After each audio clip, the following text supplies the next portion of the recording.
All right, guys, another episode of Davis and Brian. This is going to both function as the Takecast on the main feed for this week and as Lowell's for this week. I am leaving town. I'm going on a skiing trip. Just checked into my flight. I will be in the air in about 9 hours after this uploads to go ski down some mountains. And Pete is just bailing on you again, man. He just doesn't care. He doesn't care about delivering the hot DFS drama and gossip to the people anymore. There's no gossip anyways, but I think the man wants a little time off after football. Yeah, I'm in the big board. I'm drafting Chase Brown ahead of ADP. I got ADP shamed by your tool. People are coming at me left, right, and center saying that I am too much of a nit with these average draft positions. I had to. I was like doing some work in R, and then I go and look at the biggest sample sizes. I know all you guys have 150, so I could go look and if it's summed right or averaged right. And I'm Right. like, that's a pretty big discrepancy between you and Pete and Pat on your standard deviation of Well, it's draft pick. actually, I mean, obviously, if you told me, if you had me guess, at how much am I differentiating, I would not have guessed many. I would not have guessed, within 7 picks of ADP cumulatively across, whatever 150 times 18 is. And I really would not have guessed that I was so close to ADP after what the start of round 15, after pick 167 or Yeah, whatever. That 14 was after that 14. was yeah, that was startling. I'm gonna Yeah, play different. I'm gonna play different in yeah. 2024 Honest, for sure. I was just gonna send that to you anyways, but then I thought it'd be funnier to publicly shame you. But I was Yeah. gonna say, like, it looks like you definitely need to get a little more. By the way, maybe they're wrong and you're right. But like, we don't know for sure. But No, it's because the payoffs of the game are it is sure it's a fine median strategy. It's a fine way to correlate a lot of your teams and to advance a lot of your teams. But one, you are going to run into scenarios where you're duped a lot with your opponents, and not obviously cumulative rosters, that would be insane, but where you're needing a lot of what your opponents are going to be doing. Where, if you are with constantly within ADP and there's just like, let's say the 1-2 turn in 2024 just ends up being the nuts for whatever reason. A bunch of guys in the first round get hurt, a bunch of guys in the second round get hurt. And if you are just sticking pretty close to ADP, you're going to get in these semifinals pods where one team advances out of these giant 16-man semifinals pods, and you're going to be like, I've got three unique players in the whole fucking thing. I'm the only one with Eli Mitchell, Demario Douglas, and Cole Turner, and that's it. Those are my unique yeah, players that I have to try and find a way to get through because Puka Nakua and Kyron Williams is what you needed at the turn or whatever. yeah, that all makes sense to me. I was more talking about like this isn't a study. This is just like an aggregation of data. Not it doesn't really tell you what you should do, but like I was just thinking logically, I think it would follow for you specifically to definitely be more further away from ADP because you're A, a no ball bro, right? And B, a an early drafter. And so if you're an early drafter, you should be taking more chances and knowing more than the field and early drafts. And also, this is your fucking profession. Like you should Yes. have some takes where you're making stands. So like you specifically should be It's probably it's not at even least it's high not as them. using my skills. It's not using my Right. skills to the You're best. way too conservative last Way year. too conservative. Way too Yeah. conservative. And I'll tell you the meta. Here's the meta. Here's Pete's videos this year. I can already tell you. Let's go. It's gonna be scroll the F down. That's gonna be the meta of 2024.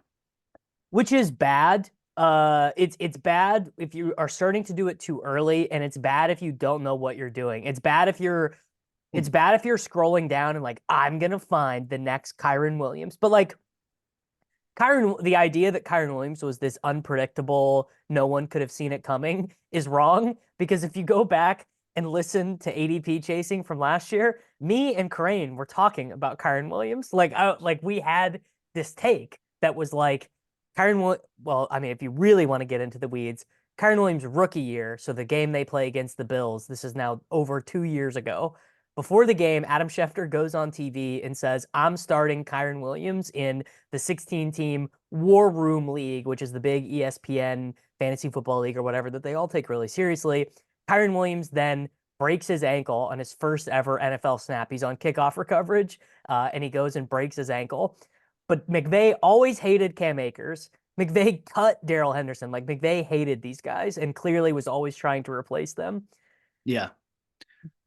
But anyway, what's going to happen is that, you know, all these guys are going to be, oh, this is the next Kyron Williams. And people are going to show up with like 40% Keontae Ingram, like guys who are like drawing dead. And yeah, sure, scroll the F down in a total vacuum of like, I don't know ball. I just know that the field is going to be wrong at X, Y, and Z means you're going to end up chasing guys who are like literally 0% to get there. You just described like the end of the cycle. This is how I'm picturing 2024 best ball meta. It's going to start with lulls, ship chasing, scroll the F down this year. We're trying to concentrate. Here's some of the guys we like. Then some short clips and videos. It'll get more popular, and then the badge bros already talk about it, but like more and more people talk about it. It'll get, and then there'll be a scroll the F down porno on Pornhub, right? And then like shit my money and guys like that will be like, people are scrolling the F down. They don't even know what they're doing. They got to draft. They're skipping these great players because people will start overdoing it, right? And then it'll come full circle where everyone hates it by the end and a bunch of people will use it wrong. So, but that's my prediction for the best ball meta of 2024. I could be wrong, right? Because like what we have, we had last was it week 18 last year or was that 2 years ago? Week 17, the original Pete video was last year, but not enough people got like it just was the conversation also last offseason. It was week 17 was both of them. I thought combinatorial ownership was going to be the big one where people started to look and be like, oh, well, yeah, every time someone takes DJ Moore, they just take Justin Fields or whatever. Yeah. Like where, but people were not quite there yet. I wonder if that becomes more of a thing this offseason where people are focusing on getting different like for example, a combination I did a shit ton, which is so funny thinking about it, is Tony Pollard and Devontae Adams, which is like Oh my F God. minus F minus Yeah. combinatorial, but like it was also not that common at the 1-2 turn though, because you had to scroll back a little bit. It was like passing on Garrett Wilson and Amon-Ra St. Brown to get those God, combinations. imagine your ADP if you didn't do that. It'd be like one. You'd be like, every pick is on the ADP I except I, I this was I Pollard was combo. th I was thinking of the ones where I was most likely to where I was gaining those spots, and a lot of them weren't consciously picking guys ahead. It was just full fading guys. It was like I like because I had like zero Alexander Madison and zero Najee Harris. Like I was getting 5-6 pick deltas in the mid range. So it was actually saving me. It actually could have been way nittier if I liked Alexander Madison for some reason. So the scroll the F down, you mentioned that people are going to overdo it. I would say, They're just going to do it poorly, in my opinion. fair enough, fair enough, but you should still do it. So like getting the meta started, I think that is probably like part of a GTO strategy, not real GTO, like GTO your laundry. Like the best way to play would be like your ADP there, your standard deviation there should probably be like 30, like double what Pete even had. Um, Yeah. the only question I have is it more useful in Battle Royale than it is in BBM 5? Yes. So that's what I was hoping we would get to is that, and I think it's true for a couple reasons. The first being your number of slates to realize that equity. It's one fucking slate, man. You do 150 drafts for Best Ball Mania 3. You do 150 for every battle royale. So you've got more slates to realize the equity. So let's say your scroll the F down guy for week 2 NFL DFS battle royale is, let's call it Cole Kmet. And let's say Cole Kmet tosses up your classic 0-0-0 stat line. Doesn't really matter. Maybe you get some min caches, maybe you don't, but you do it the next week and your scroll the F down guy is Marquez Valdez-Scantling for whatever reason. It probably would never be, but just hypothetically. And Sure. Valdez-Scantling hits. It's awesome. He's like 1% drafted across all these tournaments. You come in sixth place, you get your money back, and you have a bunch of good teams, and you end up, you're even for the 2 weeks. So in Best Ball Mania, I mean, that's just not how it works. Like if your scroll the F down guy is Dylan Lobb, this this is a good candidate to be this year's Pete. Who the fuck is Dylan Lobb? He's this running back from the University of New Hampshire. And let's say he ends up basically being Sean Tucker, this guy we all loved from Syracuse last offseason, goes for the Bucks. I don't even think he records a carry in the Yeah, preseason. I took him. Yeah, sure. And he totally airballs, and you just wasted what, let's call it 37 18th round picks on Dylan Lobb or whatever. When they could have been, five of those could have been Dylan Lobb, five of them could have been Sean Tucker, five of them could have been Clyde Edwards-Helaire, five of them could have been Samaj Pirine. Now, obviously, the converse of that is, well, what if I just spent 37 picks on Kyren Williams? Then I've got 37 teams that are super live to win Best Ball Mania 5 or whatever. But my assertion would be people are way worse at projecting who is going to be the round 18 breakout than they are at projecting who's going to be the round 6 scroll the F down guy and battle royale. That even an average guy, a guy who's not even that good at DFS, a guy who's not even that good at projecting or knowing ball, is going to hit on a scroll the F down guy in a meaningful way a lot of the time, much more than they would a round 18 guy for a lot of complex reasons.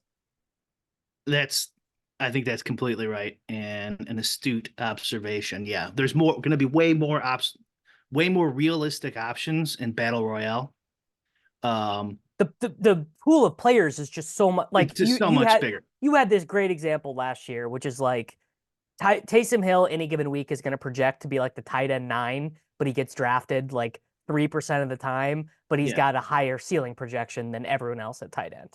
Yeah, I mean, the tight end is usually the exact because Trey McBride's going to get drafted 100% of the time, right, or whatever.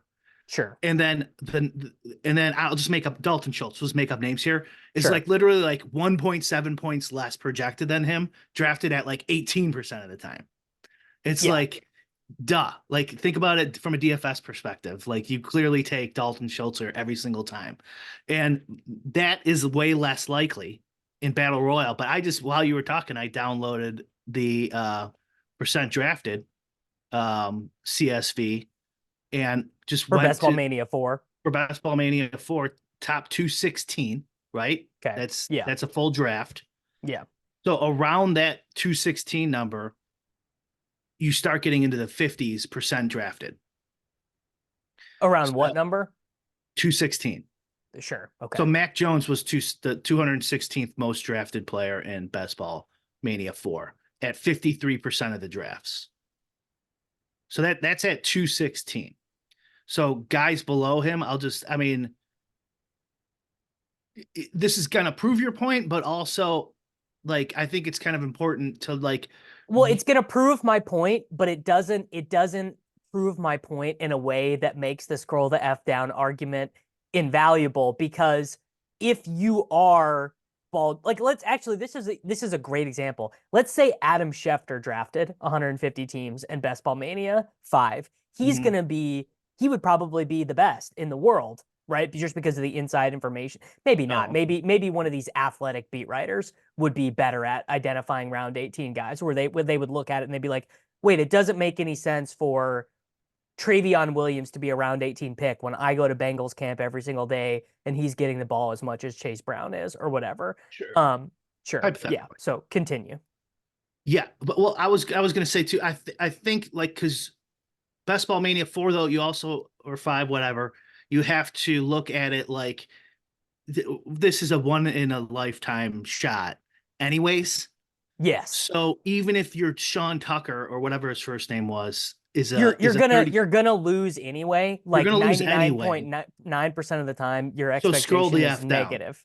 There you go. That's the saying. That is the high point of the discussion, is that my argument is correct in if you had an infinite lifetime, right? If I could live like if I was like a Maiar or whatever, and I could do these in an infinite timeline, and I could draft 150 teams a million times, but that's not what we're doing. I mean, what we're doing is we're playing one slate.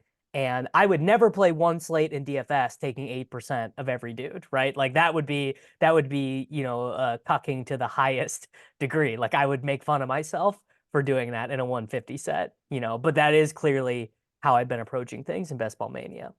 I think they're both right. Both like the battle royale idea and they're both right, but just from different perspectives. Like it's just you're taking on more risk than and it's just a no-brainer in battle royale. So like yeah, I like this saying though of you're gonna lose anyways, so just scroll the app down. Well, that was my big quote. That was my big Did I take. rip you off? Not scroll the F down, but I came on ship chasing one time with the guys, and I was like, we debate this stuff so much, but we're all gonna lose anyway. Like 99% of us are like not even gonna get our money back on Best Ball Mania, Well, I mean, it's you should scroll the F down, and if you're a no ball person, just do it. Just go with your no ball stuff. So like I still won't be going no ball, except maybe Bears players, just for fun. Are you Uh, are you so excited that the Bears are gonna be like legit fun to watch and fun for fantasy for the first time ever? well, Justin Fields, some of those games was actually pretty good fantasy watching. Yeah, But sure, sure. Yeah, he running he for he's a more 140, three yeah, touchdowns. sure. Yeah. Yeah. So it might be less fun with Caleb Williams, honestly. But No, come on. It's gonna be way like trust me, Caleb Williams is gonna be way less frustrating than Justin Fields. Like you're gonna watch him and you're gonna be like, I don't feel anger at all. Like I don't feel angry watching this guy play.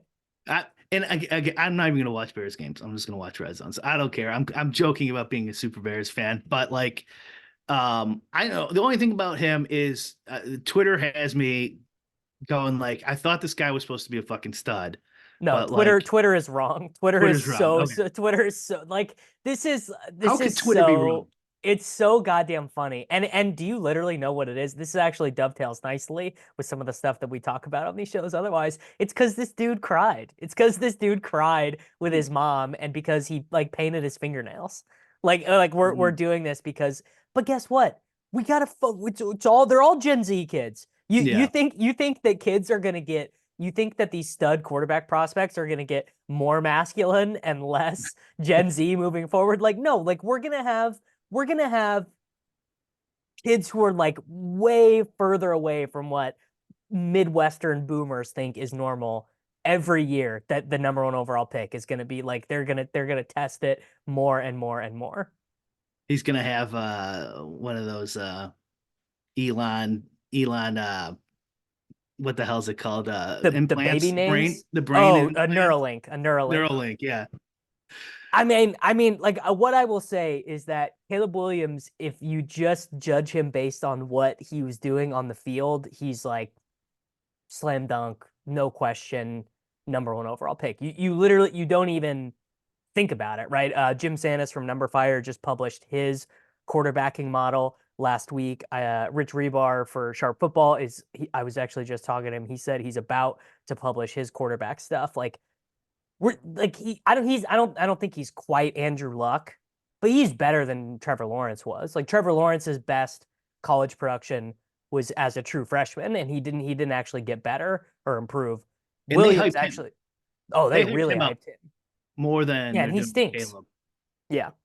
The Um, one concern about Caleb is he's a little small. He's actually he doesn't look, really, which is weird because he doesn't look he he's like looks six big. one. Yeah, he's like 6'1", 215, which is a little small. It's Mm. not like Russell Wilson, but he's like a little small, relatively.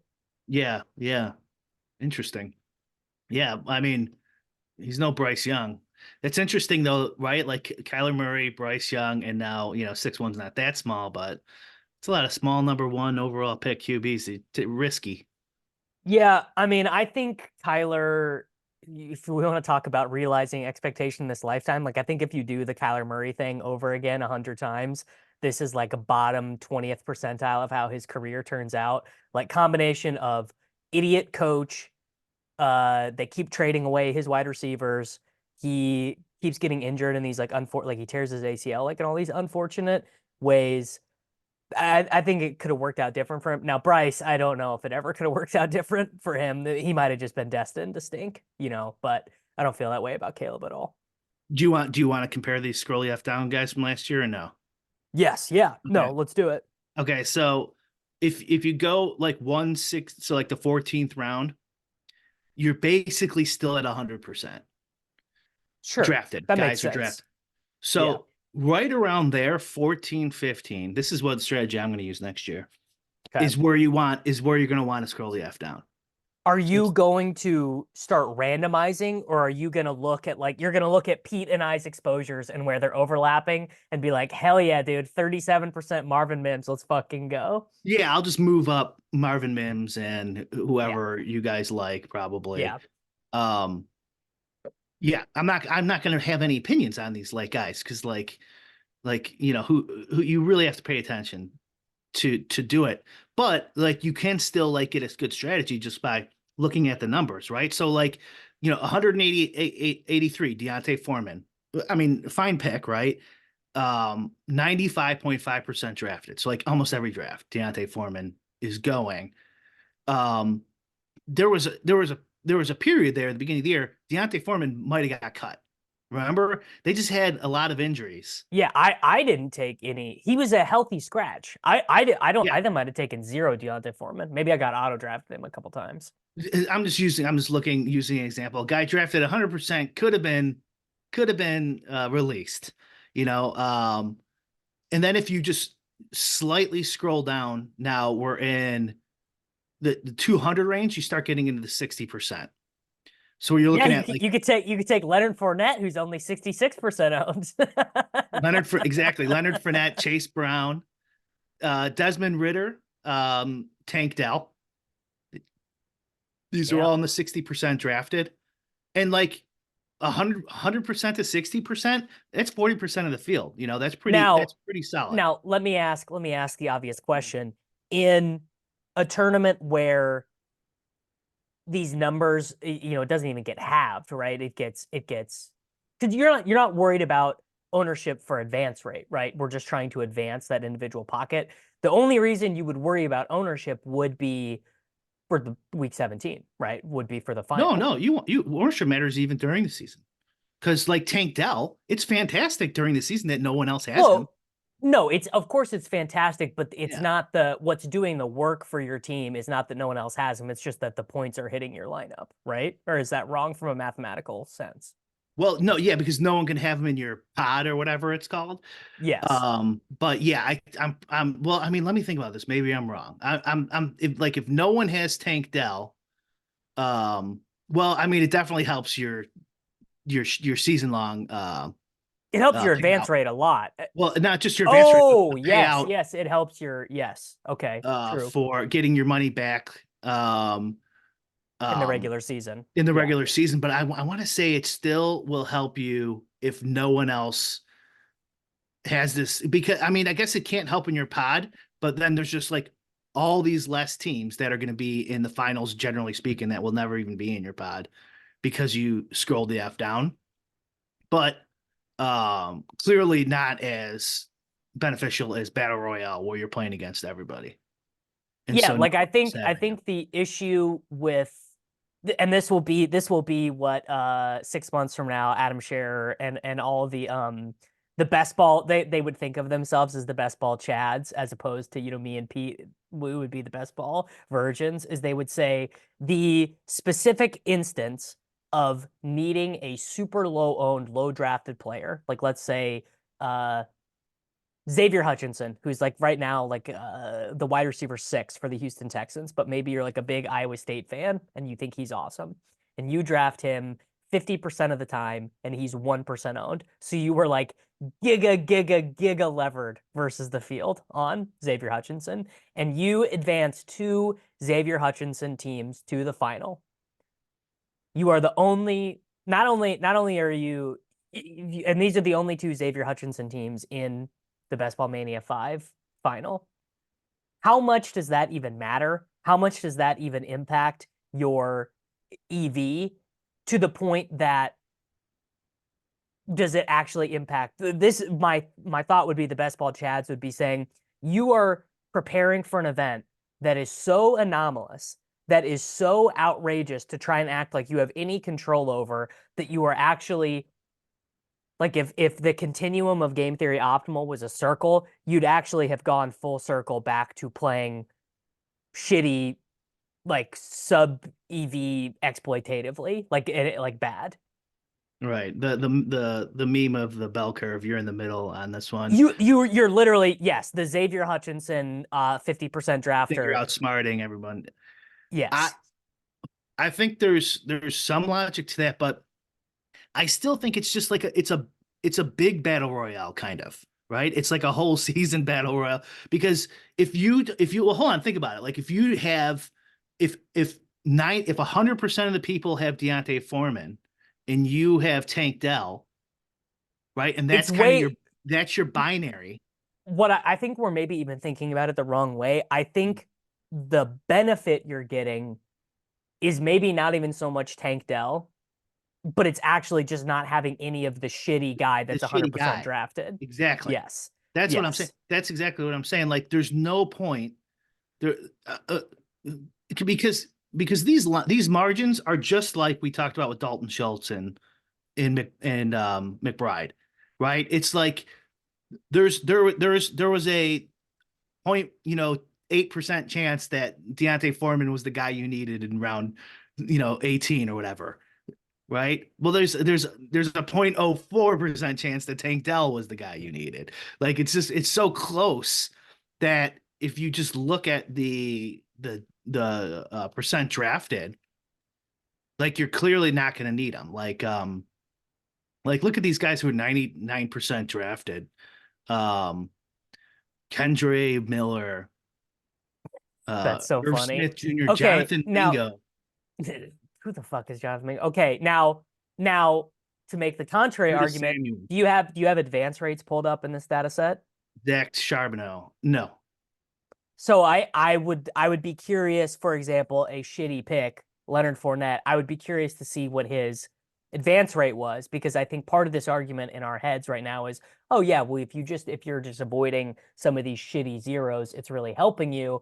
But I actually kind of the big lesson I took away from last year was not scroll the F down, was not week 17. It was that literally nothing matters other than getting like the six guys who are the story of the season correctly, right? Like yeah, Tank Dell, Kyron Williams, Puka Nakua. Now, Nakua and Kyron were scroll the F down guys, but the 2024 version might be round 9 guys, might be round 14 guys, instead of having to, because that'll be what I think we will see happen overall in ADP next season will be just an advancement of what we've already seen. Younger players are going to be pushed up higher than ever, and old sort of, like for example, Juju Smith-Schuster last offseason was like wide receiver 50 for most of the offseason and just kind of stayed there. People just kept taking him. hmm I'm going to guess that whoever your equivalent of that is next year is going to be like the wide receiver 78. Like people are just going to be done taking even Adam Thielen, who went on that crazy run for like 6 weeks, mattered not at all. Like had 16 combined fantasy points in underdog in the playoffs. Like just did not matter. And so I think people are going to exploitatively focus on those guys even more, which may or may not lend more credence to the scroll to F down. I'm not sure about like that middling. I mean, because still all the round stuff matters, right? Like Sure. getting a good player 5 rounds later than he should is great. This is I think really is like 14 or 15 and later is where you start getting in the scroll the F down territory. But I think there's some more guys than you think. Just looking at the list here, Zach Moss. I mean, at 13% owned. But That that was a very late. He was not even relevant. He had broken his arm and was not even, I believe he was not even signed specifically to the Colts until, if I maybe that's wrong. But he became a guy that it was like, well, I mean, this is just good advice in general, is that the backfields that don't have a certain running back two where it's like there's like three guys and you could kind of tell yourself a story about any of them being the running back two. Taking a huge stand on one of them pays off a lot of the time. Like there are a lot of examples of this over the last several years where Bengals in 2022 just being like, P Ryan's still the guy. It's not any of these young guys or whatever. Moss last year being one.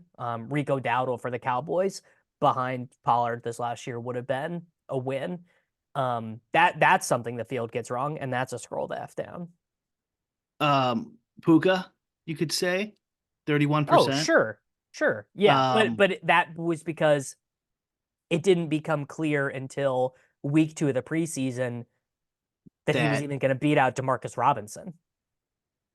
right, but I mean, sure. Like, I don't know how you listen. I don't know how you figure out who is going to be the But guys. well, it's kind of what you're saying to me is that what you just said is sort of interesting to me as a quote unquote ball knower or someone who thinks that they know ball, which is that actually in hindsight, these are like kind of obvious spots. Like the Oh, sure. Rams, the Rams didn't even they told us that by resting Nakua with the starters in week 2 of the preseason. He played in week 1, didn't play in week 2.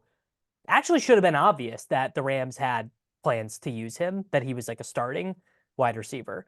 Um, which is, I mean, it's just kind of interesting to retroactively think about that. Well, I mean, you could. This is a retroactive. You could look at 224 Sean Tucker, 225 Zach Moss.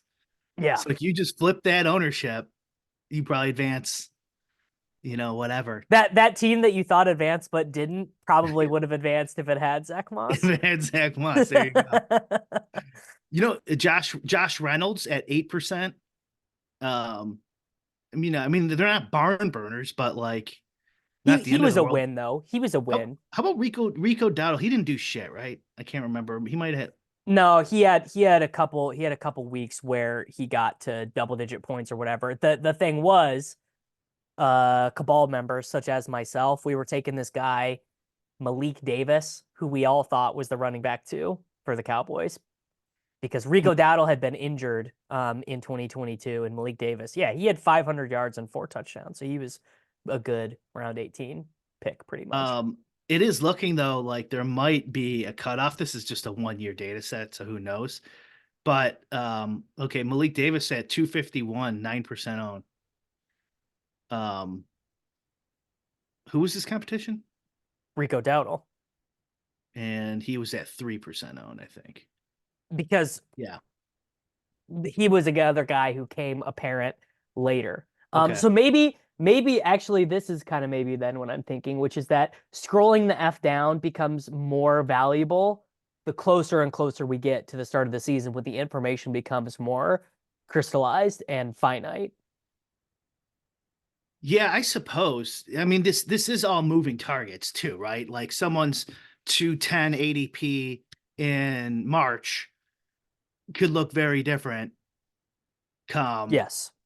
September. So it all depends. They might not be drafted in the first 5% of drafts, but then they're drafted in 95% drafts after that. So it's definitely more art than science.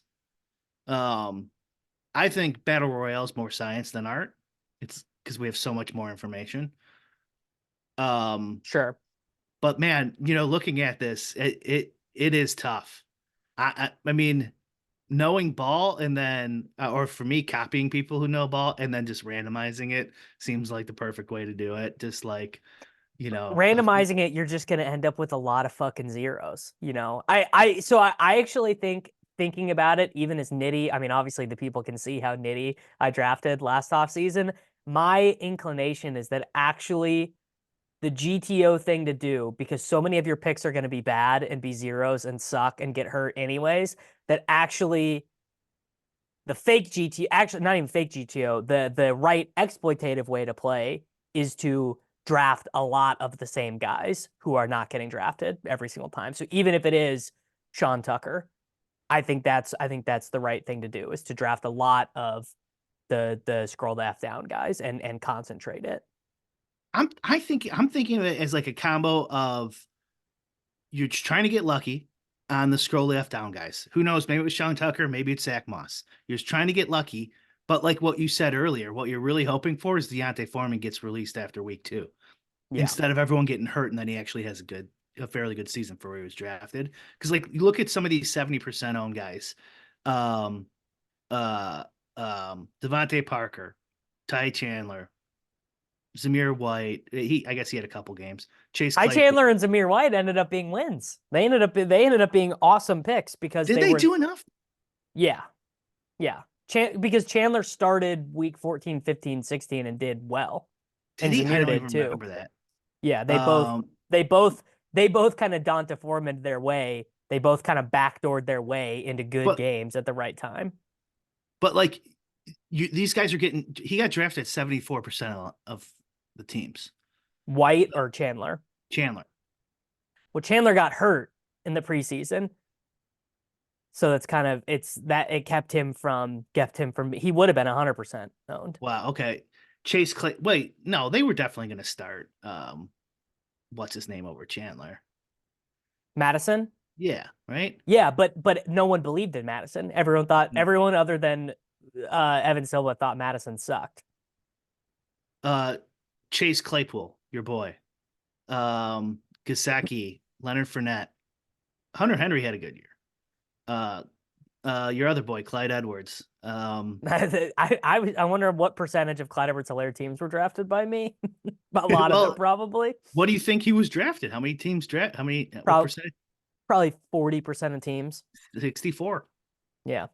So like this range is kind of like that wide receiver dead zone range, like of the F the fuck F scrolly F down range, Yeah. dead range is right here. Miko Hardman, 80%. Darius Slayton, he did nothing, right? 80%. No, he also same. He also backdoored good games at the end. But I mean, sure, okay. Week 17, 4 for 106 and one. Winning pick. He's not fucking Tank Dell. He's not well, but that Tank Dell was not a winning pick because Tank Dell got you 0 points in the week that mattered. That's true. He got hurt though. But but the point is we're talking these guys are getting drafted like 80% of the time late as fuck. Like what round was that? Who were we just talking about? Slayton, 191. The Yeah. 191st most drafted player. How many for Wandale though? Wandale 80% of the teams. So, it just seems so dumb, doesn't it? Like you're in the last round, you're at 216, you're a net, you're seeing 191 for Slayton. I'm getting, 20 picks of value here, Yep. right? You're clicking that button every time, but it's probably a big mistake because everyone's doing that. So Yeah. everyone's taking Slayton. Now you got a guy 80% on the time. Sure, you luck ball into week 17 on it, but like you'd be much better off just scrolling down and take it, especially if you know ball and taking some guy who's going to get picked 16% of the time or 60% of the time or 40% of the time. What percent of the time was Wandale Robinson drafted? Because He was drafted a lot. I didn't take Slayton at all. I took Wandale every time. Wandale was my I took guy. him a ton because I was ripping you guys off. I think all of Yeah. you liked him. He had 19 underdog points in week 17, so he was a better pick than Tank Dell, really, if you think about it. Oh God. Yeah, if you make it to the God, there's a lot of Robinsons in the NFL. So he was actually not the end of the world. 217, most drafted player right after Mac Jones at 53%. 53% for a guy like that, really That's good. that's probably doable. You could probably figure this. Because You could how much more expected value are you gaining from a guy being 5% owned to a guy being 50% owned when you account for the fact that the 5% owned guys are going to be guys whose median season long projection is 0 points or like 4 points or something? Isn't that also like a nice leverage play, right? Because him and Slayton are on the same Well, team. all the Giants guys were leverage plays on each other because there was like 7 of them with ADP. Well, no, it's not.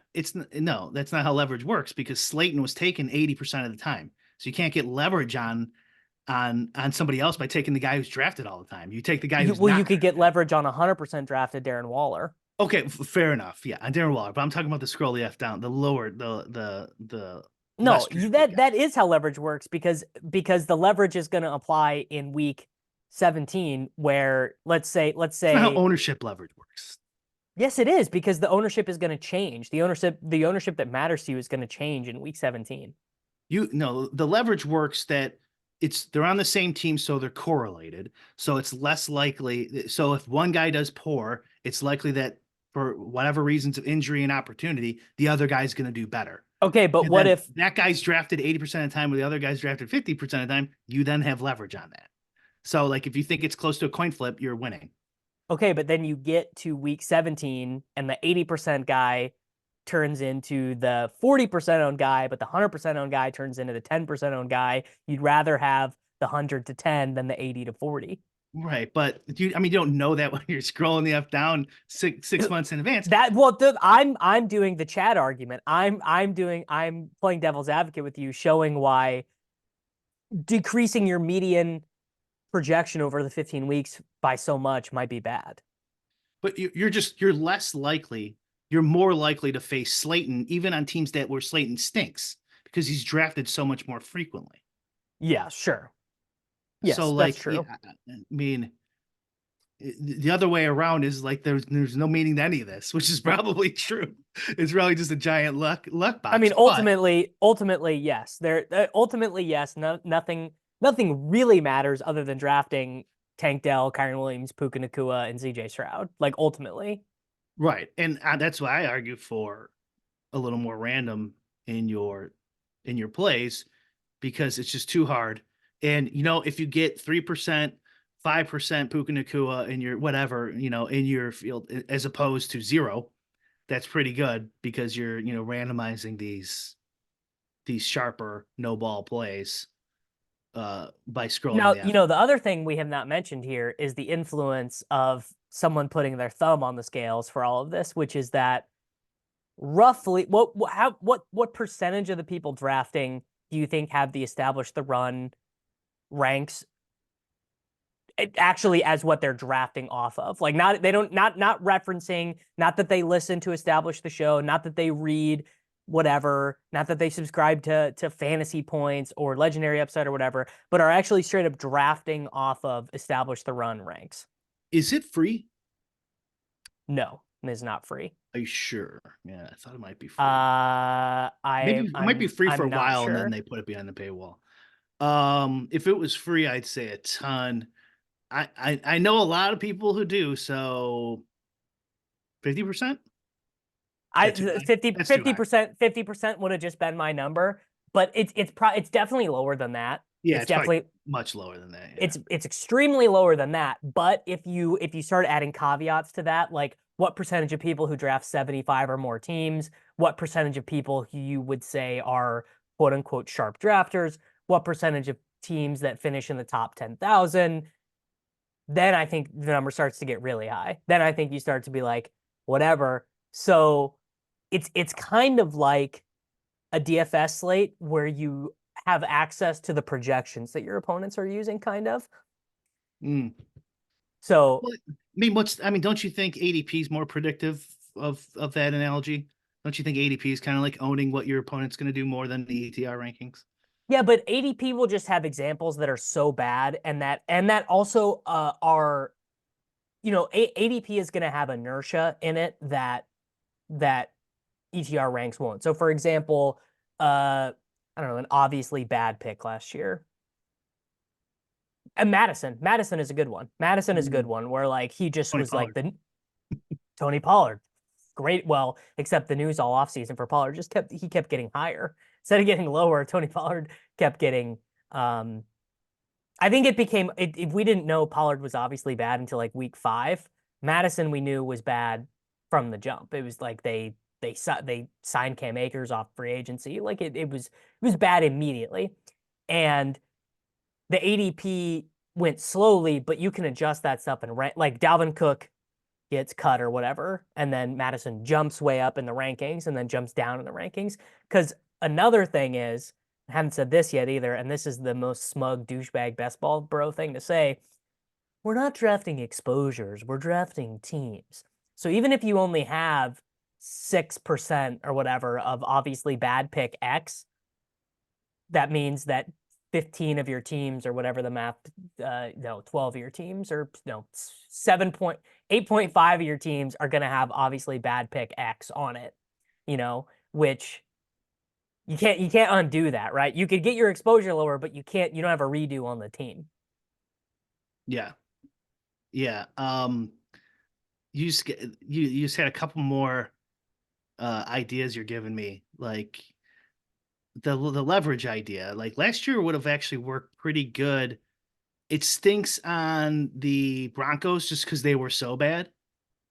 Yeah. But the Broncos had Tim Patrick, right? He got hurt, right? He got hurt. He tore his ACL like 40, in May or something. 42% owned though.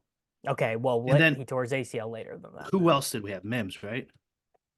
Was that last year too? Mims, yeah, no, Mims, Sutton, Judy, Patrick, Dulcich, Troutman.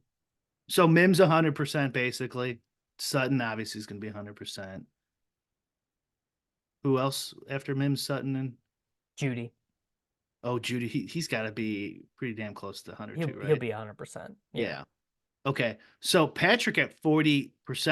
Unfortunately, he got hurt. Well, he would have been like 90% though. You think so? He was pretty late. He was pretty late.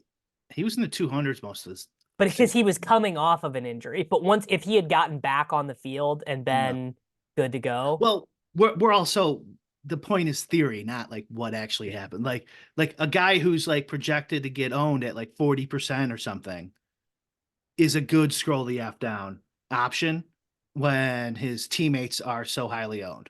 But what if I told you that the field was actually overconfident that Tim Patrick was the fourth wide receiver and that actually Brandon Johnson at 1% owned was actually going to be the fourth wide receiver? Sure, fine. But like again, the point isn't what How actually far am I happened. scrolling down, Brian? The point isn't what actually happened. The point is we have limited information at this point in the year, but Tim Patrick's getting drafted at 219 ADP, Yeah. right? Let's just say, not this next year, but last year. His percent owned at that would be even probably lower. Would be a nice, 18th, 17th, 18th round selection.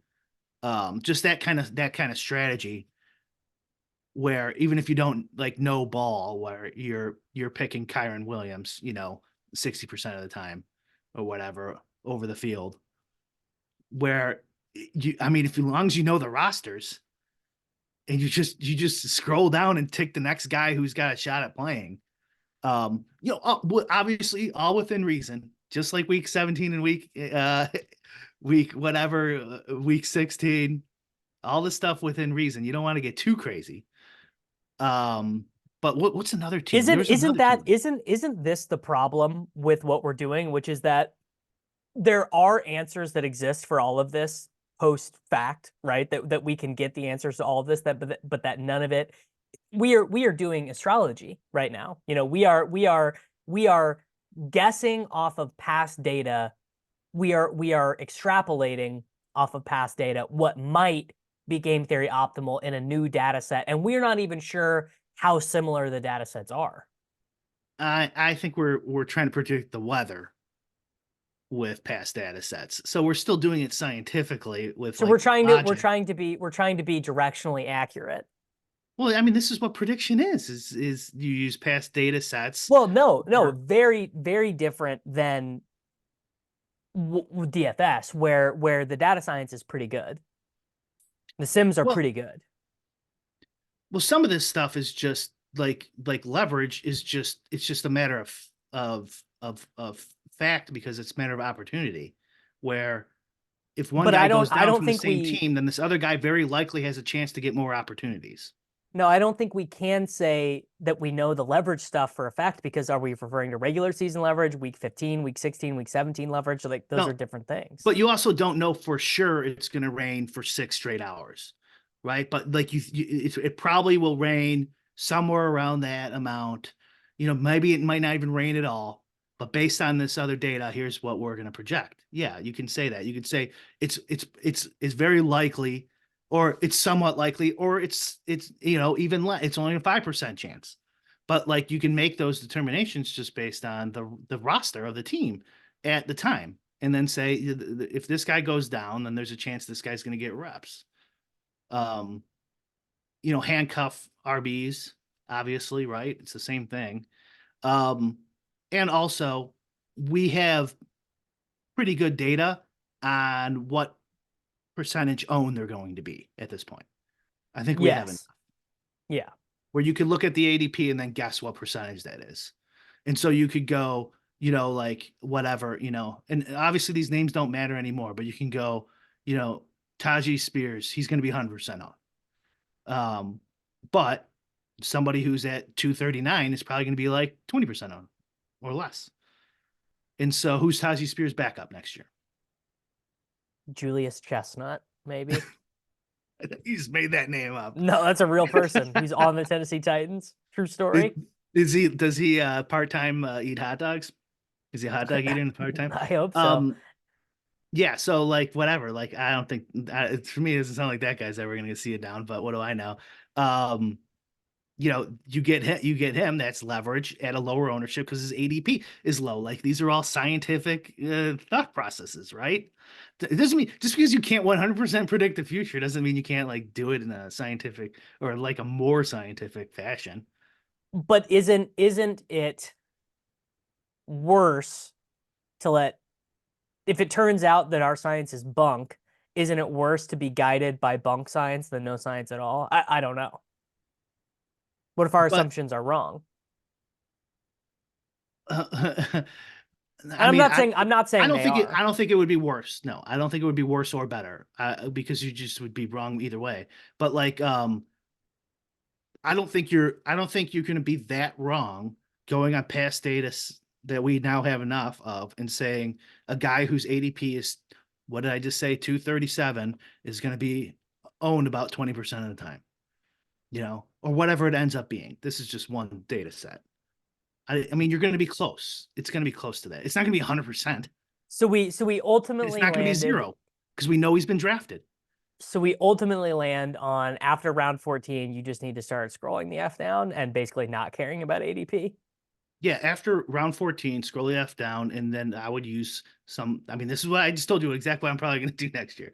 I'm going to try the leverage plays, steal your guys' picks, and randomize it starting in week 14, starting in round 14. You know what's funny is if you asked me if I did that already, I probably would have said yes, and then you would have showed me the Your thing ADP. and been like, you're the nittiest motherfucker who has ever graced the Underdog app. Like you are so nitty. Actually, let's look because we got all the 150ers. I mean, I We have to be close to after round 14, like the nittiest. so total 150 drafters. First, you want to guess how many 150? Do you already know this? No, How I many have one? no idea. How many 150 draft? Uh, It's less than 100. 1,000. Oh, I was gonna say 103, but that sounds like there's more than that. 851.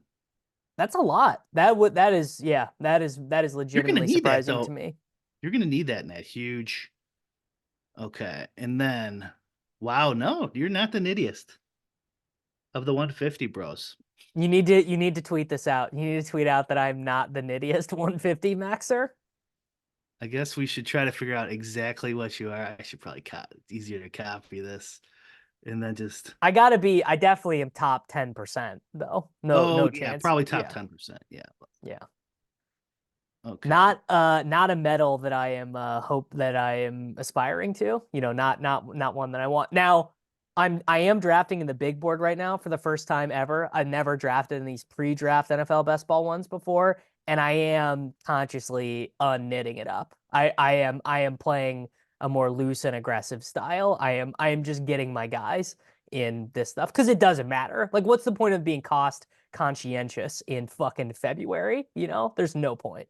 Right. Yeah. This is what we started this on, especially you. Like, if you're going to spend all this damn time doing this, like, use it, Yeah. even if you're wrong. Like So I'm just taking Drake May and Chase Brown every time right now. You don't should we even know who call these out? guys are. Should we call out some of the nitty DFS guys who 150? Okay, you are. Let's see. What was it? Seven something. 7.5, I think, or something like that. Is my delta. Here, I got it pulled up, I think. Actually, not even that bad. Not even that Yeah. bad. You Uh, you were 318. no, eight standard deviation after 167, 8.9, standard deviation in general, That I'm talking to 7.3. your full draft standard deviation. You're 318 out of whatever I said, 850, whatever. Yeah. Not So not too bad. so easy, not even that nitty. And then what was who was the highest? Pete or they were pretty Uh close. Doesn't really matter, I don't think. Crane was 11.1 standard deviation. Okay. So Pete was they're right next to each other. So 750 they have like a very similar draft strategy. You could tell obvious. Shocking. Yeah. Shocking. 759 out of 852 for Pete, 761 out of Which is 850. kind of funny because Pete did all his drafts on stream too.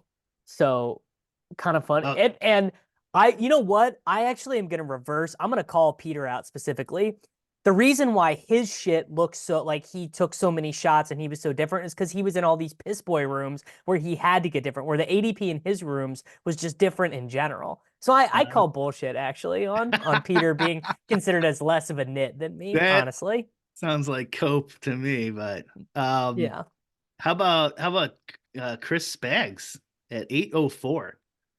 Uh Didn't he take Anthony Richardson like 30 spots ahead of ADP every time? maybe that's it. So Yeah, I was going to add another category here where because there's a difference between standard deviation can be positive or negative, right? So you take someone early, yeah, it doesn't matter if you take them early or late. So like one that's early and one that's late. So if you're taking late, if you're taking early, you're a value hound. If you're taking late, you're a no ball bro. So like that seems I like important definitely info to know. err more on the side. I definitely erred more on the side of being a value hound bro than a no ball. I was much more likely, I bet if you looked at my shit, to take a guy 10 spots after ADP than 10 spots before. I Let almost me. guarantee. I probably should be sharing this for people who are going to be watching on my channel, but I guess it's too late. Too late now. So the late round standard deviation though, Davis, we are 49. Still not the nittiest though. Still, as long as I am literally not the nittiest guy. I mean, you know what? No, I but do you have J Max stuff pulled up? Because I'd be curious because he auto drafted, so I would be curious how far or close he was in these spots. what's his screen name? I have no fucking idea. J McMahon, I think maybe J. Well, let's It just might see if be J Max in there. There's no J Mac. Justin, maybe? Does he use his yeah. name? Try Justin. I was wondering. I actually was Oh, I wondering. It got might. Justin Herzig is nittier than you. Well, Uh, Herzig is the ultimate value hound. He he's he he is he's super nittier than market you on the based. draft, but even late round, he's not as nitty as you late round. I mean, that is pretty classic. That So you know what? You know what I bet that's from though? The reason why is he drafts off of ranks. He has rankings put in. So there are going to be spots in round 16 or whatever where I just, I'm on the fucking Stairmaster doing 3 drafts at a time and I'm like, sure, whatever, click. And Herzig is like, oh, I'm drafting off the rankings, so I'm taking Josh Reynolds here or whatever, 20 spots ahead of ADP. um I got just J Max numbers here. Not gonna be good for you, I don't think. His ADP is almost identical to yours. But that's that's 7.24. but that's weird though because he auto drafted off of ranks. So theoretically, his stuff should look weird. His stuff should not look like anyone I else. He guess would be that's true. I guess that's true. Maybe he screwed it up. well, he probably baked ADP into his Or rankings, maybe I'm you're sure. drafting off of ranks too. You could tell he auto drafted though, because he had exactly two QBs Yes. average. Yeah. Yeah. He would have exact of those. I mean, I basically did draft off ranks, except my ranks were ADP. I didn't Um, auto draft at but all his though. late round pick was more Yeah, he's had gonna have a huge opportunity. delta because he like Right, it wouldn't wasn't have huge, but bigger than yours. But that's I not would saying think I would think if you auto draft off ranks, your deltas later in the draft are going to be huge because you just will not have some guys in your ranks. Like you just might not have like Chase Claypool just wouldn't be in your pool, and Leonard Fournette just wouldn't be in your pool. And maybe you add, if you make Rico Dowdle your 215th player, you're going to be getting Rico Dowdle way more often than the field or whatever. Here's a funny one. Remember how ship my money was just shitting on everyone talking about playoffs and it doesn't matter, Oh, sure. right? He he was more he had a higher standard deviation than you in both full draft and late draft by quite a bit. That would be what you would expect. No, because he's saying like you take your guys, take your value. Don't go week 17 correlation just to force it. Take good players. That was his argument. So you think you'd be closer to ADP, So he'd be closer to ADP. Yeah. but you said his number was higher than mine. I know that I'm saying this makes you look like a huge nit. Well, I am a huge. I mean, I think that's what we learned in this exercise is that I Who do am a you huge think nit. is good? Who do you think's really good? No, I don't think anyone's really good at this stuff, honestly. I think Okay.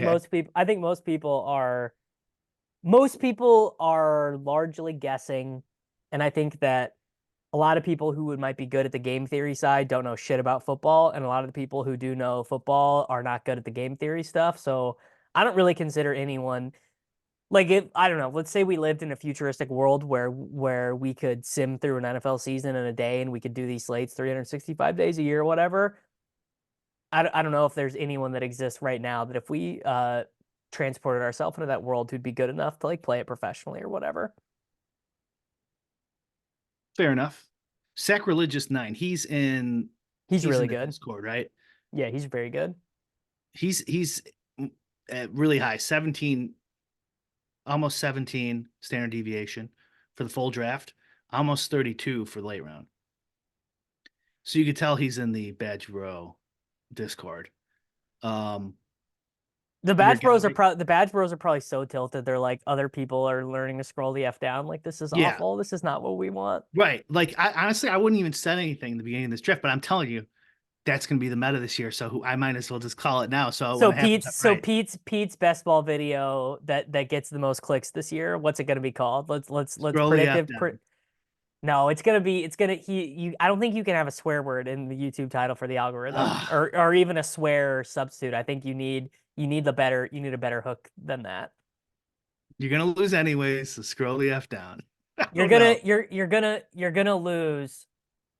So Pete'll come up with a rhyme. Pete will he's I mean obviously he's better at this than us. He'll have something better. Right? Yeah. So your boy Liam, pretty similar to Sacrilegious. A little. I was Uh, gonna say Liam will have a huge standard deviation after pick 167. I bet. yeah, 32. I was wrong. Sacrilegious. I was looking around. Sacrilegious is almost 30, 34 and a half Yeah. and 18. Um, I mean, Sacrilegious is out here doing fucking studies on optimal roster distribution in the big board. So, like, I'm gonna guess he's got some pretty good ideas of what's he winning and what's was not. he was ninth highest, and and Liam was 11th highest. The highest was somebody JGFC. No idea. One of these guys, Billy Pilgrim, Farachi, HG Wigglesworth, great name. Um, Short Gamer TV, he plays DFS. He's up here. Oh wait, no, does he play DFS? Yeah, I think he plays DFS. I I have don't no idea. recognize a lot of these names, but Spags is up there. Yeah, I'm making it my goal to play differently in 2024. Well, how about this? Let's just say the guys who are 150ing, all of them, right? There should probably be some alpha there. Okay. So let's just assume that the Yeah, average is 8.5. So like you should probably be at least one more uh one more standard deviation than deviation low. 8.5. Yeah. But I'm guessing that's low. And then late round, you were at what, like eight something? Yeah, that's terrible. Like 8.5. It's almost 13. So that you want to be way, like we were talking about this whole pretty much this Yeah, whole episode. You actually want to be I doing. want to be like 20 on that or something. Yeah, something like that. Yeah, if you get like to 12-20, 12-22, that looks right to me. Um, I'm just gonna go all in on the Washington Commanders. So I'm just gonna need to be 10 spots ahead of ADP on every Drake May team. Like if you get in a draft with me, you're not getting Drake May. I think that's maybe just my operating principle. yeah, I mean, I mean, I don't know. I'm more portfolio guy where you don't want to put all your eggs in one basket. You don't really know as much as you think you do. So spread it out and also But leverage your, that's the opposite of the scroll the F down though. well, not really, because I think you could, like I said, you could scroll the F down and then randomize. So like if you got, whatever, Mims, Patrick, you know, Tucker, whoever the guys were last year. Sure, you randomize, you have a DAC team and you get to the 16th round and then you just press a button and it says and it picks one of the three backup Cowboys pass catchers and you just have to take one of Sure. them. Or Yeah. you rank them, and then you're like, oh, I'm getting a lot of Mims. I'll move him down and Tucker up, and then it's gonna get you more Tucker. Like there's a Yeah. million ways to, as long as you're not drafting, 50 teams at a time, which I was getting up there at some points. I was doing like 10 to 20, mostly on DraftKings. That didn't work When out. it when they I did I was doing like 13 Pomeranians at a time or whatever. Like when they would do those little time capsule ones, I would just go sit down and be like, we're just knocking all these out. We're just doing them all right now. You guys are actually at a pretty big disadvantage here because what I would do is like I would get my list if I was you guys, and like, okay, here's my scroll the F down list.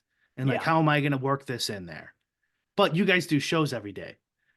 Everyone's gonna know your list. Oh, And that doesn't matter. you That don't doesn't think you matter. don't think you guys drove up like Mims numbers or anything like that?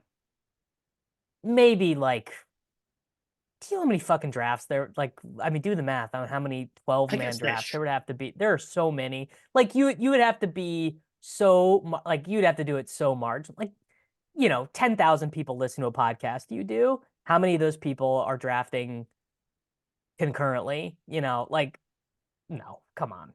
okay. Maybe the ETR guys, maybe if you were doing this with Drew and Mike and Silva and Levitan, and you'd be like, I really want to make money on Alexander Madison this season, then you could like those guys probably could fuck themselves out of spots Well then how did week 17 get so big? because everyone picked it up. Every Who'd they outlet. pick it up from? I mean, it was out there. Like it was like so the before Pete did it, people knew that. Before Pete's video, people knew. But then, I mean, Hayden has all the data, and Hayden did his piece last year and was like 10% of people are correlating week seven, like 10% of teams are correlating week it's 17. it's definitely got to be our little corner of the It's internet our it's in it's my our head. virgin corner. Yeah. But of course people knew. I knew. And I told Pete, and I learned from somebody else, but no one else knew. But then we started talking about it and everyone started doing it. But I think it also because it But became, did everyone start doing it though? Like I well, I don't think guess the I evidence guess not. says If only no. 10 if only 10% of the people are doing it, I guess not. Um I mean, there is a percentage of drafts where you just can't get it in too. Just like the chips don't fall the way you want it. Yeah. But yeah, if only 10% of people did it, then I'm wrong. Yeah, maybe I'm just completely What biased, about but what about taking backup quarterbacks? Are we there yet where you start take so many quarterbacks get injured, you're getting like 1% ownership maximum, you're getting 100% or I guess 99% leverage, giga levered, like you take yeah, I don't know, whoever, you take Sam Darnold on a 49ers team in round 18. I need to think about it. But when I was just like kind of scrolling through this data while we've been doing this podcast, I was just thinking like to myself, like quarterbacks just don't matter. Like No, they really don't. it They doesn't. they they mostly matter for stuff like what happened with Stroud last year, where teams where you took Stroud, you were dramatically more likely to take Nico and Tank. So he mattered that Yeah, direction. Yeah. right. Yeah, but like getting siege, tricky on QBs is Yeah. probably not the way. And let's look. So the average of the 150ers was 2.35 QBs, which was like exactly what you guys were, I think. So just take 2.35 QBs and just forget about it. I think I would guess, but maybe we should think about it more. I don't know, but I don't know if you're getting, you can like, because you can like get Kyler Murray in the late rounds because he's injured in the beginning of the season. Like, there's just so many different ways you could just get obvious guys who are going to play and could put up big numbers late. Like, does it Sam really? Howell. Yeah, and like it's way different. I mean, we all know this is DFS 101. It's way different if Chris McCaffrey gets hurt and there's just like, or if the Dolphins are a better example, right? Yeah. If Mosert's gonna get all the carries, than if Pat Mahomes goes down. You know, Yes. so yeah, I think that one you just My take guess is take my guess is 2.35 QBs. the amount of lifetimes you would need to realize the equity of taking Sam Darnold instead of Brock Purdy on a 49ers team would be over 1,000. You'd need like 1,000 lifetimes to realize whatever minimal equity that gave you. Yeah. Now in the postseason drafts, I did take Sam Darnold in like one like the I last took I took Sam Darnold in the mitten returns because you were that's a running full out of season? no, that's after round one, so it's round two, and the player pool just dropped off so Right. precipitously. Do you want to hear? We can end with a bad beat here. Do you want to hear why I did not win in the playoffs? Do you want to hear what my 1v1 was on my final roster Sure. that kept me from a shipper? It's the most hilarious position coming for me. It was my team to the finals was a full roster: Mahomes, McCaffrey, Pacheco, Juwan Jennings, Rashi Rice, but Justin Watson instead of McCole Hardman. If the original McCole Hardman acolyte, had taken more Hardman teams, I would have had the shipper. Oh no, for how much? I think it was like 10K. It was the $10 one, so whatever, 10K or 5K. So not Oh that big of a wow. deal. I Just think for the you screen. tweeted something like that out, didn't you? Like, I don't know, you tweeted No, something. come on. I'm not tweeting about fucking missing out on $5,000. I might be poor, but I'm not poor You enough to tweeted fucking something tweet about about. Miko Hardman. Well, yeah, I said I always believed. I mean, come on, I've always McCole Hardman scores the game-winning touchdown for my favorite team while I'm wearing the jersey. Great, great, great day to be laundry, bro. Oh my God. I missed that touchdown too. I didn't watch a lot of the game. What Shocking. were you doing? What better did you have to do? You were checking your Best Ball Mania 5 data sets. Watching a YouTube video on monarchism. No. Yeah, when is Taylor Swift and Travis Kelce's endorsement for Joe Biden coming? I heard from reputable sources that was coming soon.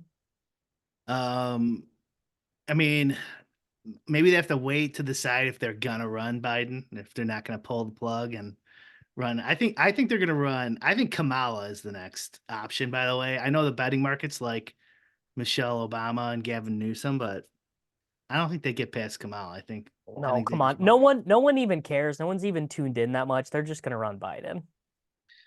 I think it's way more likely they're gonna run Biden. I agree. Yeah. But I mean, I was thinking about like his age is getting so high. Like if you're like grandma or grandpa's like 90 or something, Yeah. and someone in the family's like, I'm afraid he did this, so I'm afraid he has dementia. Like, he doesn't have dementia. He's 90, Yeah. right? Biden's getting so old that you could almost say that about it. Like, I think he's Isn't a isn't Trump pretty old? Like if so it wasn't it that if Biden it's true that if Biden had not been the president, that Trump this if he wins this election, he will have been this oldest president ever, other than Biden. I think that's right. Yeah. Yeah. Yeah. Either way, we're gonna have the oldest president unless they get They're a they are not sending their best and brightest. no. The entire like, I don't know, elite class or administrative class of the government is That's is why we need no. 68-year-old Robert Kennedy Jr. I mean, Oh, I he's think the he's only guy. 70. My God, man. He's the only Um, guy who can save us.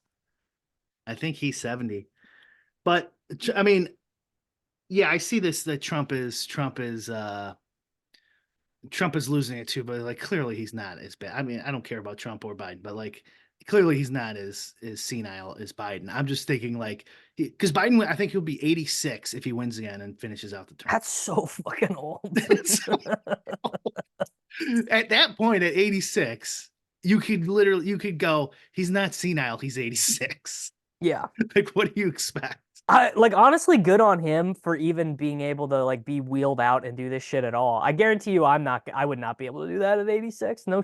chance. Well, I mean, like, so a lot of people say it's like elder abuse to be doing this to this guy. Like, You know that it's like confirmed that Ronald Reagan had no fucking clue what was happening at the end of yeah, his that like for a his while. aides and his secretaries were like, this dude does not know left, right, or center. He's got no clue.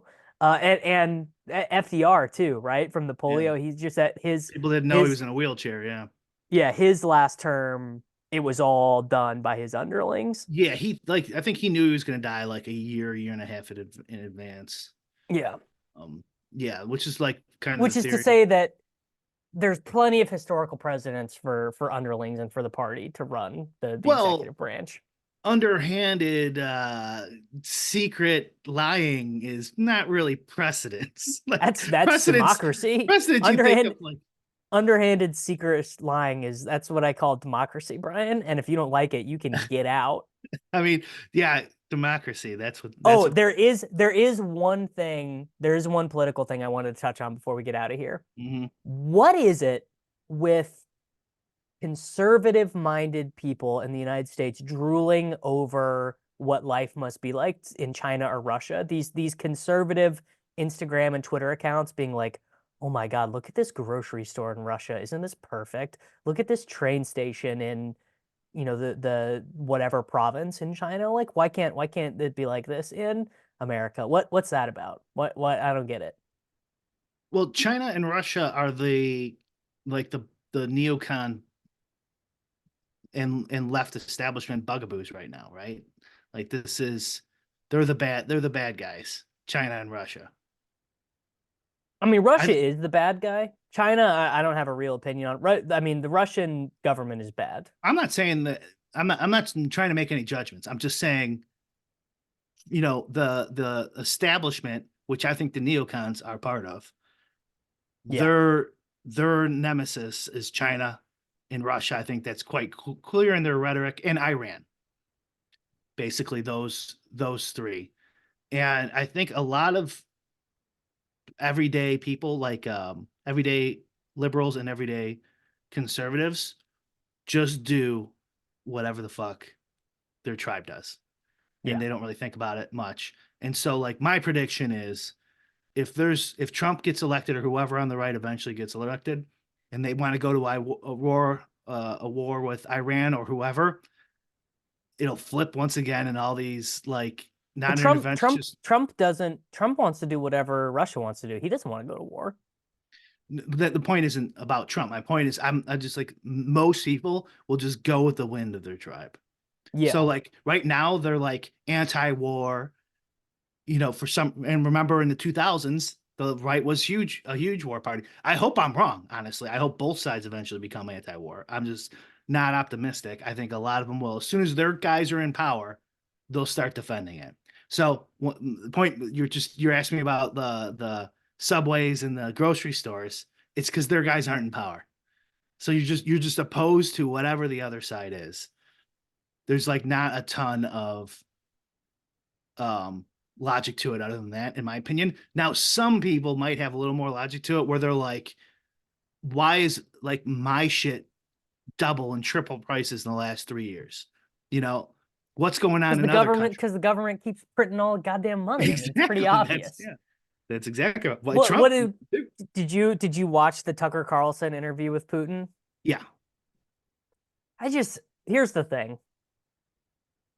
Is Tucker Carlson like some genius? Like why do we have to humanize this guy who's evil and bad? Like I like if you're appealing to that the Ukraine is like part of the ancestral empire of Russia from like the Byzantine Empire times, that does nothing for me. Like society has advanced past the Kievan Rus. Like I just it's fascinating to learn about and to hear Dan Carlin talk about, but I don't need to hear that being an excuse for violence in 2024. Yeah, I mean, I don't sure, think I don't think it makes I don't think it makes Putin this genius intellectual to understand Russian history, basically. sure. I mean, I do think there is, call me a Putin apologist, if you will. I think the I probably juxtaposition, I probably will. no, shocking. The juxtaposition between Biden and Putin is pretty stark. Like, that guy can, whether the history of Russia matters at all, like Biden can barely get a line, and even Trump too. Like, See, I think that's you totally getting manipulated by mainstream media, or maybe not even mainstream media, but by like the YouTubers that you like of being like, yeah, because my president is a moron. The fact that this guy can recall Russian history is impressive. well, no, I mean it's impressive compared to the person who's currently ruling my country.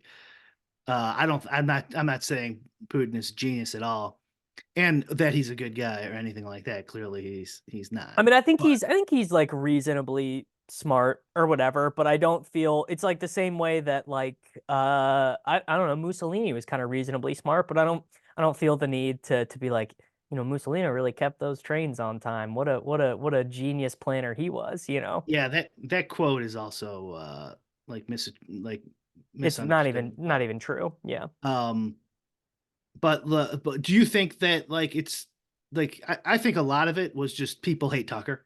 He's on the other side, so they hate him. So anything he does equals bad. Like 'cause I think clearly like we interviewed Bin Laden, they interviewed Putin a bunch of times. They like don't you think it's a job of these people to go interview him? And like you can't go over to Russia and tell Putin like you're a murderous tyrant, you've killed thousands of children, you have these people in prison who you're torturing, and what are you going to do? I mean, you can't antagonize him because first of all, it's not going to do anything. He's not going to be Yeah. like, oh, you're right, oh, let me stop doing all this stuff, and you're risking like you yourself getting arrested and thrown in a gulag. So like, um, I don't know. I just think like if it was I don't know, Rachel Maddow or somebody, they wouldn't No, I be. would have thought it was dumb if it was Rachel Maddow too, if it was Anderson Well, Cooper. not you. I'm saying like the left, the There's establishment. one person that I would listen to sit down talk with Putin, and it's Dan Carlin. I can't imagine listening to anyone else talk to him about anything. Not Lex Friedman. I've never listened to Lex Friedman talk for 1 minute. Not Really? interested. Yeah, not interested. He just talks about love, man, love and understanding. That doesn't do much for me. But it's just like I think that like for example, there are a lot of countries that could have a grievance against. I mean, the best example obviously would be Great Britain, right? Where like Ireland, if the Scottish army just decided, you know what, this whole island is ours, actually. Like we have the rights to this. We're going past Hadrian's Wall. We're blowing. I mean, Northern Ireland, right? How about Northern Ireland and the car bombs in the 70s and stuff? Like they were well within their historical rights to do all these things. But it's, I mean, this is a big Dan Carlin point of like, history is really fascinating until it's not history anymore. It's just the life that you're living. Like being in the middle of history is a lot different. And how many years in the future do you have to get before an atrocity is an atrocity anymore? And it's just a Yeah, historical footnote. Like we still live in a time where the Holocaust is an atrocity, where yeah, we can look back on that and it's sad and you hear personal stories. But for example, I can read about the Celtic Holocaust, where Julius Caesar just killed everyone. I mean, just went out to France and Britain and just found a group of people, murdered them, killed them all. He's celebrated as this great man, this great conqueror, or whatever. And you get that sense that like something is lost there with what is going on in Russia and this attempt at the conquest of the Ukraine, where it's like I mean I just don't give a shit. I don't give a shit that the Russian people came from there and that it's part of the homeland or whatever. Like it's an atrocity. It's not a reconquering thing. I mean, honestly, I think that kind of it should be like the status quo of Americans. Like if we weren't Americans, if we were like in Chile or something, Yeah. Like how ridiculous would be for like the average Chilean to go like, man, I wish my government would give $160 billion to Ukraine, and maybe we Oh should go get no, boots on I'm the not. I'm ground not. and get in a I'm not nuclear in favor of war. sending money to the Ukraine either. No, but like just think about it. It's like a really strange mindset as an American citizen that millions of Americans think that way. Yeah, Like, oh, well, America needs to get involved here. Like would your average, Chilean think that? No. I would assume that would be ridiculous, right? And it's not like uh we're using our, productive, rich country to produce these things, right? They're printing dollars and then loading them and then siphoning it through the military industrial complex, giving them like old weapons they bought and can't sell anymore. And which will never be repaid. Very, very low likelihood. It's just a money laundering scheme for the military industrial complex, but just that mindset of, oh, we should get involved. It'd be strange for, like just like your average Mexican, right? yeah, Like Mexico should get involved in the Middle East. We should invade Kuwait, like the, we're like the only country that where your average citizen, thinks that way. It's so strange. Britain too. Sure, They okay. get they get I guess involved. that's fair. Not They get nearly as involved. much as us. I Canada, think so I think less small. now. I think less now actually after because their citizenry was actually appalled by the war crimes in the war of Iraq. Like you listen to a person from Great Britain now talk about Tony Blair and they're like, "Oh, criminal, dude. He fucked it like he like in a way that, only people like me would ever call George Bush a war criminal." Like, no one walks around and calls George Bush a war criminal other than like real libs or college students or whatever. Well, it's hard for a lot of them because after Bush left and Obama got in there, all of a sudden they stopped being anti-war folks. Well, Obama was a war criminal too. Right. Obama But a droned lot a of bunch of kids. liberals did not say shit and still don't. Yeah, because a lot of liberals are pro war now. Like they're into war. Yeah. Yeah. It'll be interesting, 8 years from now to look and see how anti-war the right is still. Yeah. And that could be a sign that things are changing if they're still anti-war.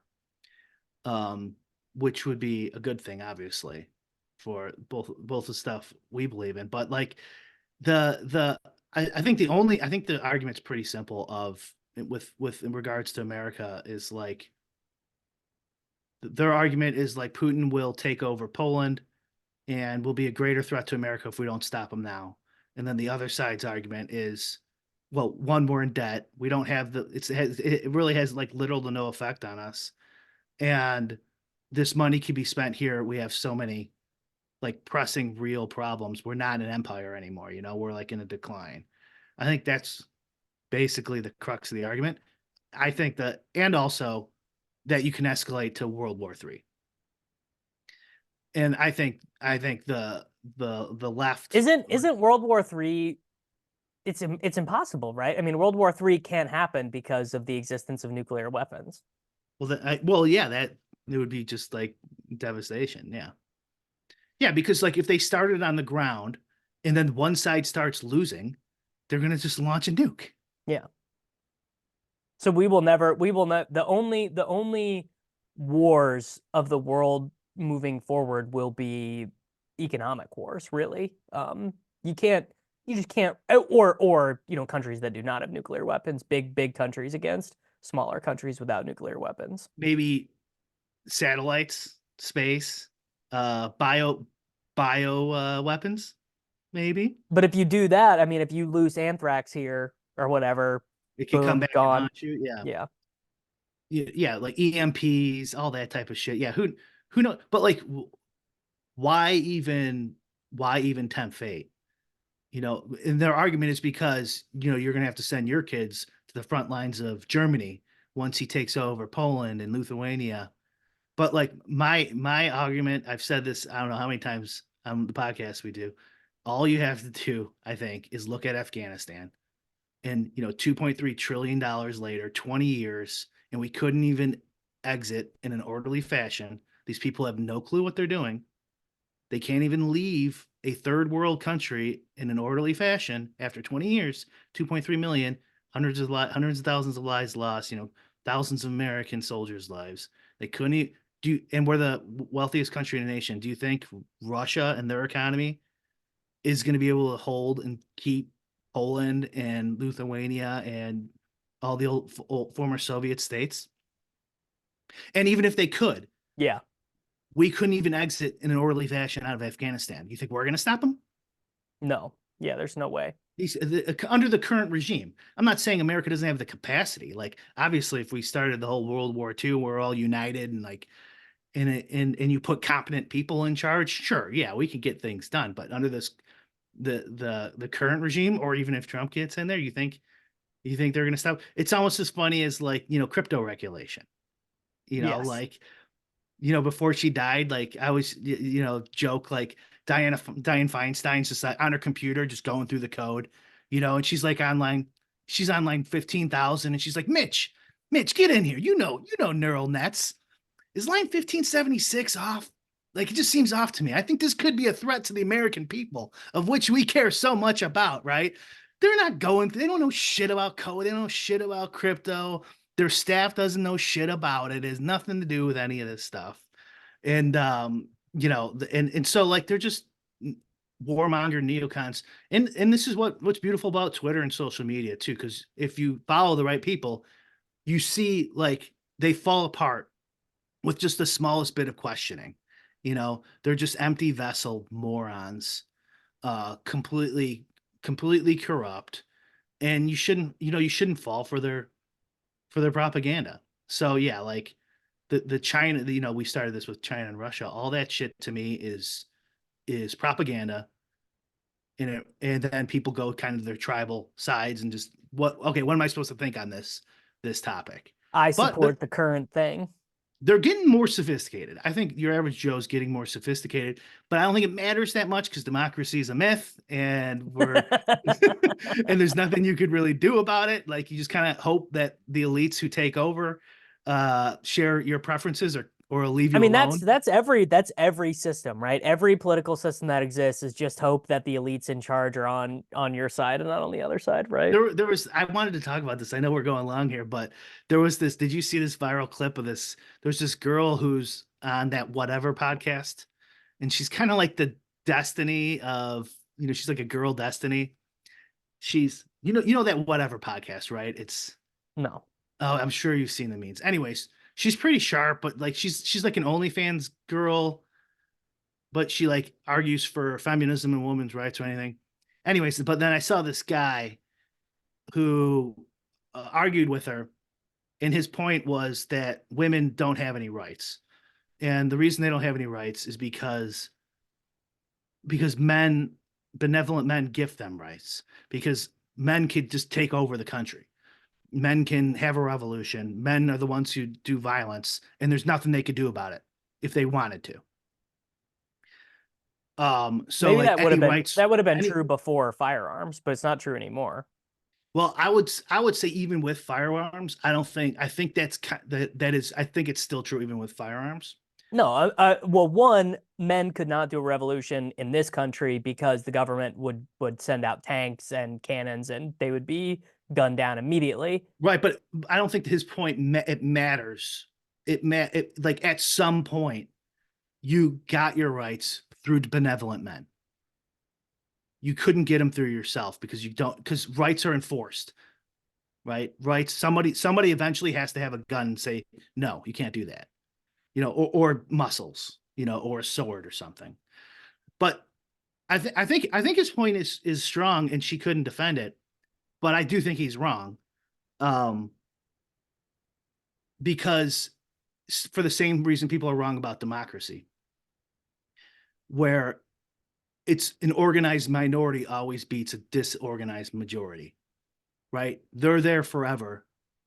Even after your revolution, let's say he's right and there is a revolution, a men's revolution, you have to go back to work, right? And so I don't think it's an organized minority which can consist of women that eventually will eventually have the power. Yeah. not the masses. And also more reasons of you could also say the same thing about weak men, right? Because strong men will dominate weak men. So not all men are even would be considered this. But then you can look at, okay, well, who are the actual leaders of men, even in like the animal kingdom or in the real world CEOs? It's usually older guys because they're respected for their knowledge and wisdom, and they're not they're not the strongest. They're not always the Dwayne the Rock Johnson. Almost rarely they are. And like, why is that? Well, because other people will do their violence for them. So Sure. like, I think there's a lot of reasons, and also I But don't. would that be true for a woman too? Like a woman could just pay someone to do violence for them? Sure, it could be, maybe that's another point, but I think more broadly too, I don't think brute strength is the only way you can achieve power. Like women have other ways of achieving power, right? Like clearly, like also these are your sisters, these are your daughters, these are your mothers.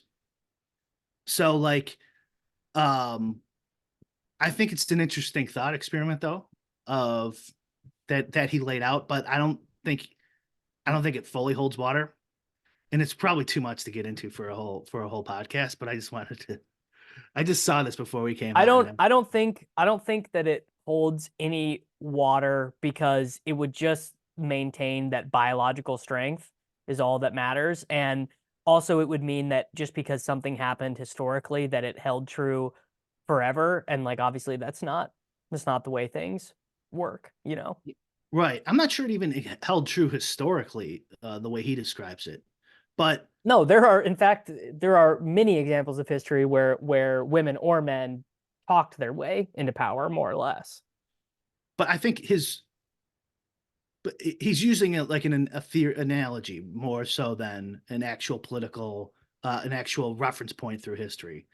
So like he's just saying like a reducto, a reductive argument of if men wanted to, they could easily control a country, and there's nothing women can do about it. Yeah, definitely not true. Like 0% true. No, I think that is true. Well, it's not because they would just get murdered. They would get killed with weapons. No, What who's country going to could a kill him? man? But like again, this is all men would be on the side here, which is why this is kind of a ridiculous argument. But an all men versus an all woman argument, army would fight to a draw. No, they wouldn't. How could they not? That's like saying an all women's basketball team and an all women's male basketball team would fight to a draw. No, because the Men weapons are the equalizer. men are way better on average at shooting, uh, carrying these weapons over long distances, fighting You hand to think hand you think if combat. I picked up a submachine gun right now that I would be There's also temperament. Men are killers. Like I think they're more willing and easy to kill. I think that to me sounds like a cultural thing. I would guess that that is not true on aggregate. I would guess that's maybe true in I like would bet Western even in societies. history, men have probably done like 95% of the killing. Oh yeah, yeah, but I don't think that means that if both sides had an equal number of AK-47s and an equal side of bullets, that one side would be better than minus 110 than the other to win. I think it would be like minus 10,000. I would definitely like I would say that if you gave me those odds, I would bet And everything. I would I'll bet it I'll give all. you infinity odds, and you could be on the other team and see how it works out for you. Yeah, and I would win. I guarantee you I would have the expected value in that one.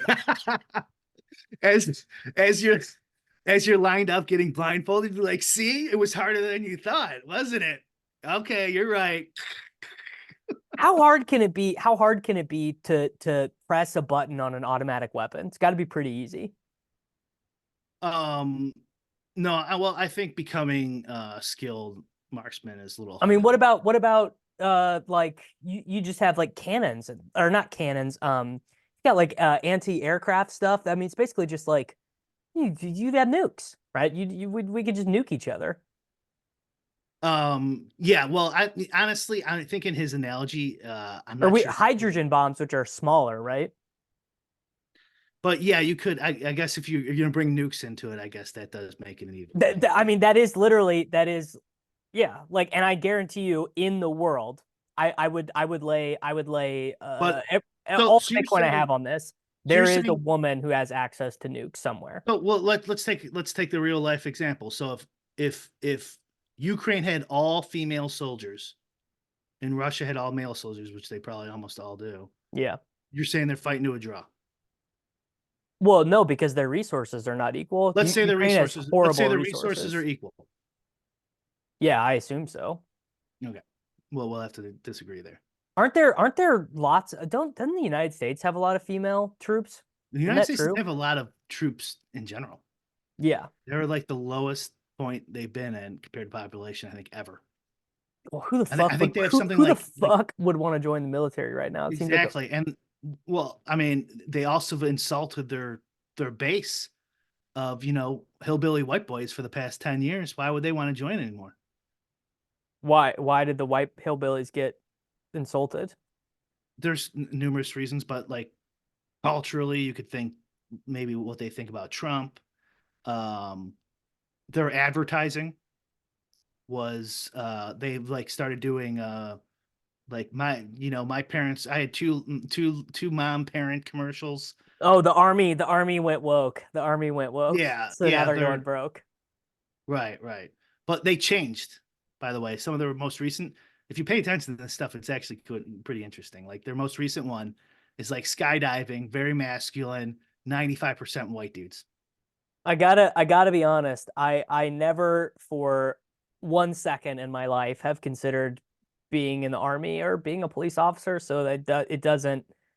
I don't even notice these things. It just doesn't even register. You had to, because not the American army, but I bet you thought about being in the Roman army or in World War II or World War One. You've never like once thought like, man, what would it be like to be in the trenches of World War One? That had to suck. I mean, I've Really? listened to podcasts and read books and stuff, Or but like I've what it never. would be like to be on a Navy ship in World War II. It'd be like the worst thing on earth. I Sounds. know, but you'd never put your like what would you rather be in World War II? Would you rather have been like a foot soldier in Europe, the Western Front? Would you rather be on a Okay, boat? sure. I've Would you considered rather be an that air pilot? outcome, but I've never considered me in my actual life as Davis Maddock doing any of these Well, things. that's what I meant. Yeah, that's what I meant. In real life, but I mean, come on, like who hasn't thought about being on, a pike line with Alexander the Great? And you're like, man, I hope I would get in the back with the Yeah. long ass pike. The guys up front could all get stabbed. Yes. Okay. That definitely. I've thought about what it's like to be in formation as one of Alexander the Great's troops. That's definitely true. Yeah, of course. Come Yeah. on. All right. You're officially canceled. So this is probably the last episode of this show ever. Brian's been canceled. I'm about to go on vacation.